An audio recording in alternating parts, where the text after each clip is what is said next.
drafted by the Browns. You spent your first couple of years there. And the word dysfunctional, terminal losers, as it described the Browns. I think, and so does Tiki, we love this hire of Hugh Jackson. How about you? Well, who's playing quarterback? Yeah, I think that's really the question in Cleveland. And I think my first year there, with Tim Couch, I think they really thought that they had a guy that they could build around. And Chris Palmer, they only gave him 2 years. And I think that the constant changes at coaching and the quarterback carousel has really put the franchise back year after year. So I do like Hugh Jackson. I think he's a really gifted coach. I think he gets along with his players. They really, he really resonates with them. I look at Andy Dalton, and I feel like Andy Dalton, we saw the best Andy Dalton we've ever seen this year. I think a lot of that is a credit to Hugh Jackson. The last 2 years, Dalton's done a great job with him. It certainly helps when you have A.J. Green and Tyler Eifert and some of those guys. But I think for Cleveland, they've just got to stay the course. They can't fire Hugh 2 years down the road if things don't go well. They've got to keep some continuity. And I think Hugh hopefully can be that guy. But, again, it comes back to who's playing quarterback. Johnny Manziel, he's got to be out. If they want any credibility in this world, they cannot bring Johnny Manziel back. And I think that really is going to start the new culture there that they've been talking about in Cleveland since I was there. How about our former team, the New York Giants? Now, they haven't hired Ben McAdoo yet, but it's going to happen. And it feels like it was one of these, all right, Tom, we want you out because everybody else stays. Jerry Reese, McAdoo, Deep Spagnola, everybody else stayed, save Tom Coughlin. What do you think about that hire? Potential hire, I should say. Yeah, it's been a really interesting play since the season ended. And, I think that Coach Coughlin felt the nudge, and I think he felt it, once they were eliminated from playoff contention.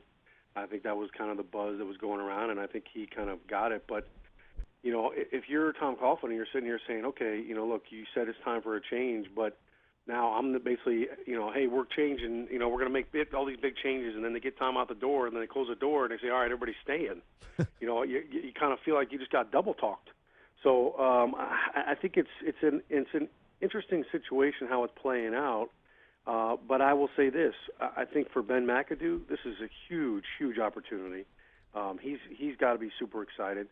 And I think for Eli, this is a great move for him because, one of the things that he was going to have to deal with was if you bring in a new coach and he doesn't keep McAdoo and we have a different offense, now I'm running a third offense in 3 years, and that could possibly slow things down. I mean, we saw his first year with this new offense, they struggled at times and trying to get that relationship and getting that offense to be second nature. So I think it's a good move for the offense and for Eli to have that stability. But Tiki, as you know, being an offensive coordinator and just dealing with one side of the football and just staying in your lane is a completely different animal than being a head coach and having to deal with all 53 guys and the decisions. It's a big step. Talking to Sean OHara, former Giant, played a couple of years with the Browns as well, and he's with the NFL Network. He's on Saturdays. Game day this Saturday at 10 Eastern, and then Sunday at 7 Eastern, NFL Network's Game Day. Hey, Sean, in life, forget about sport, revenge is a very powerful emotion. And maybe Tom Coughlin's not out for revenge, but in a lot of ways, he's got to be really, really hurting and also very motivated to shove it down their throat, which takes us to the Eagles here. It looks like they're going to make a really aggressive push today to try to finish that up. Looks like he's in the mix for the Niners job as well. All things considered, even knowing Tom the way you do, there's no way he's going to turn down that Eagles job, right? If he gets a chance to beat the Giants twice a year? Well, I think it's a very attractive opportunity on a number of levels. First and foremost, Tom wants a coach, and that's what he does. I think he's probably been home for 5 days, and his wife is already ready to get him out of there. So she's the one calling the team saying, hire this guy.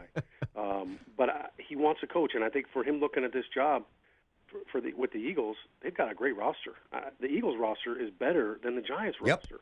So I think the question you have to ask is, all right, who's the quarterback?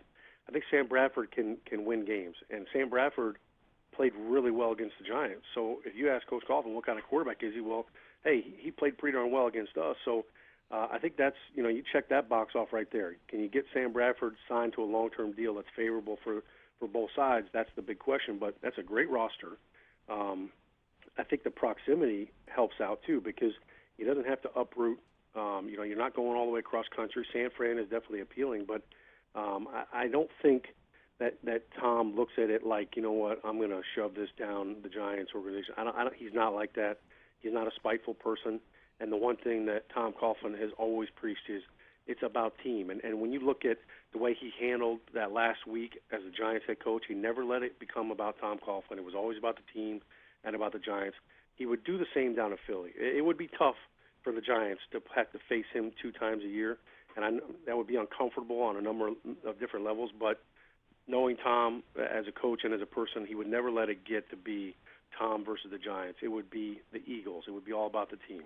Oh man, I can't contest that because I don't know him, but he's still a human being, Sean. I mean, and he wouldn't say it, but you can't tell me he wouldn't be thinking it. Come on, man, he's not a robot.